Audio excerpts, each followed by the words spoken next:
नमस्कार दोस्तों। तो आज हम जानेंगे मीना की एक और नई और रोचक कहानी के बारे में। जी हाँ दोस्तों, मैं बात कर रही हूँ मीना यानी यूनिसेफ द्वारा जारी किया गया या शुरुआत की गई एक कार्टून। इसका टॉपिक है आज का दहेज ना लेना ना देना। इसमें मैं चित्रों के माध्यम से आपको मीना की ये कहानी सुनाने जा रही हूँ, जिसे आप सुने और देखें कि कैसे मीना ने दहेज लेने वालों को मना करना सिखाया। तो चलिए दोस्तों, शुरुआत करते हैं आज की मीना की इस रोचक और बहुत ही अच्छी कहानी की। चलिए, लेकिन दोस्तों, मीना की कहानी के बारे में जानने से पहले क्यों ना हम थोड़ा सा मीना के बारे में जान लें। तो चलिए शुरुआत करते हैं मीना के परिचय से। जी दोस्तों, देखिए हम आपको बताते हैं कि मीना कौन है।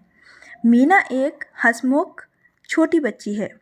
वह अपने माता पिता, दादी, भाई राजू और बहन रानी के साथ रहती है। प्यारा मिट्ठू तोता उसका सबसे अच्छा दोस्त है। मीना आपके आसपास रहने वाली किसी भी छोटी बच्ची की तरह ही है, लेकिन कुछ मामलों में वह अलग है। वह सबसे दोस्ती रखती है, किसी से भी सवाल पूछने में घबराती नहीं है। मीना ईमानदार है, दूसरों का ध्यान रखती है। वह अपने परिवार और दोस्तों की परेशानियों को सुलझाने की कोशिश करती है।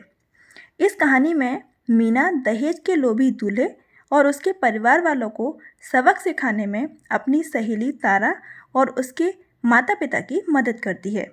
तो दोस्तों, एक विशेष बात जो मीना के बारे में मैं आपको बताने जा रही हूँ। मीना श्रृंखला की हर कहानी में बच्चों के अधिकारों, ये आपको ध्यान रखना है, विशेषकर बालिकाओं के किसी खास मुद्दे से जुड़ी हुई है।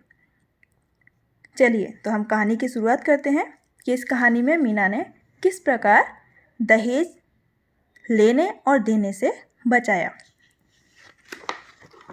तो दोस्तों, मैं ये पूरी कहानी आपको इन चित्रों के माध्यम से ही दिखाऊंगी।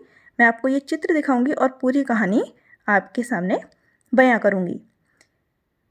मीना मिट्ठू के साथ अपनी सहेली तारा के घर जा रही है। बाहर से आई एक बस धूल उड़ाती हुई उनके सामने से गुजरी और थोड़ी दूर जाकर रुक जाती है। आगे देखें, बस में से दो आदमी उतरते हैं। वे दोनों दिखने में बाप बेटे जैसे लगते हैं।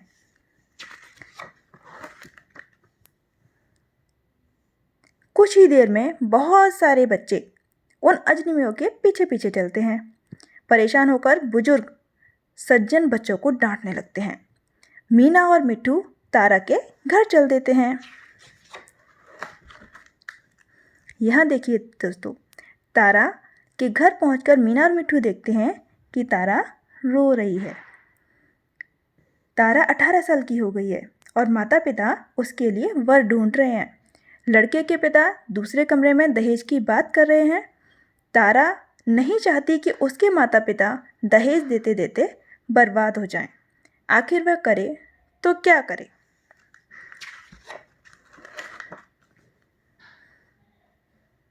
मीना ने खिड़की से बाहर झांका तो बाहर बैठे लोगों को देखकर चौंक गई। अरे, ये तो वही हैं जिन्होंने उसके दोस्तों को डांटा था।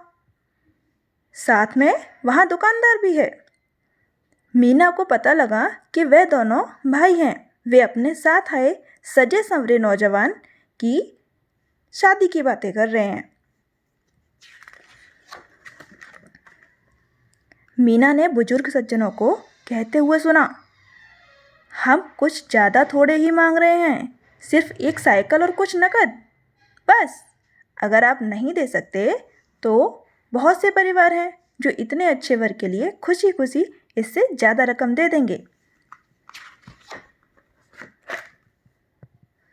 मीना घर पहुंचकर पिताजी और दादी को ये सारा हाल सुनाती है। पिताजी और दादी को लेन देन की बात सुनकर बहुत चिंता होती है। मीना और उसका भाई राजू फैसला करते हैं कि वे बड़े होकर ना तो दहेज लेंगे और ना ही देंगे।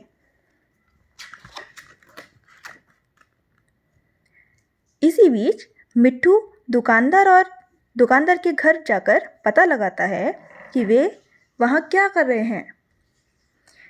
वह सुनता है कि दुकानदार का परिवार तारा के पिता से शादी के पहले साइकिल और शादी के बाद मोटरसाइकिल मांगने की सोच रहे हैं। मिट्ठू घर पहुंचकर बार बार दोहराता है, अभी साइकिल बाद में मोटरसाइकिल, अभी साइकिल बाद में मोटरसाइकिल। सब समझ जाते हैं कि मिट्ठू क्या कहना चाह रहा है। दादी माँ चिंता में पड़ जाती है। मीना और राजू तारा के घर जाकर तारा और उसके माता पिता को सारा हाल बताते हैं। बच्चों की बात सुनकर तारा के माता पिता ने तय किया कि वो शादी की बात को यहीं पर रोक देंगे और वे उन लोगों को कोई भी दहेज नहीं देंगे, क्योंकि उनको शादी के लिए आए इन लोगों की दिलचस्पी बेटियों से ज़्यादा उनके पैसों में दिख रही थी। अगले दिन तारा के पिता सभा बुलाते हैं और सभी को सभी बात बताई जाती है। इनमें से ज़्यादातर लोगों को तो पता ही नहीं था कि दहेज लेना और देना गैरकानूनी अधिकार है और दहेज लेने या देने वालों को सजा भी हो सकती है।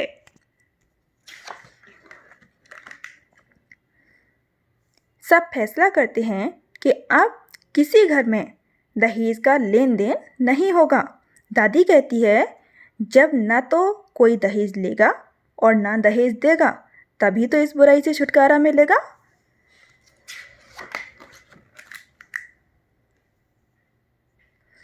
मीना और राजू कहते हैं, दहेज ना लेना और ना देना।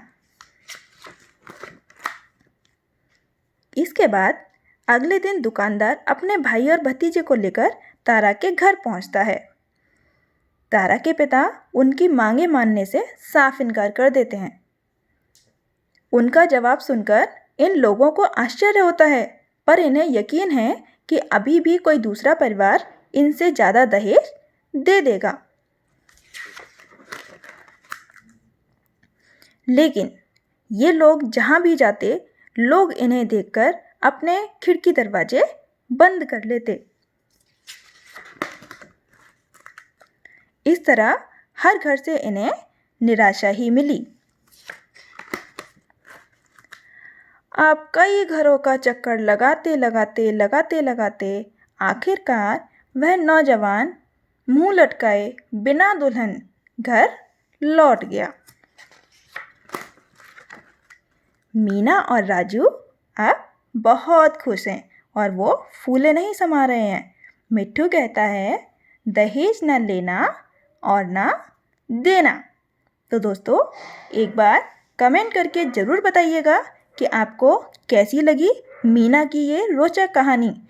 मीना ने कैसे अपनी तारा सहेली को बचाया और दहेज ना लेने और ना देने का अधिकार सबको बताया। तो आज के लिए इतना ही। मीना के किसी और अच्छी कहानी के साथ हम दोबारा आपको एक नई वीडियो के साथ मिलेंगे। आज के लिए नमस्कार।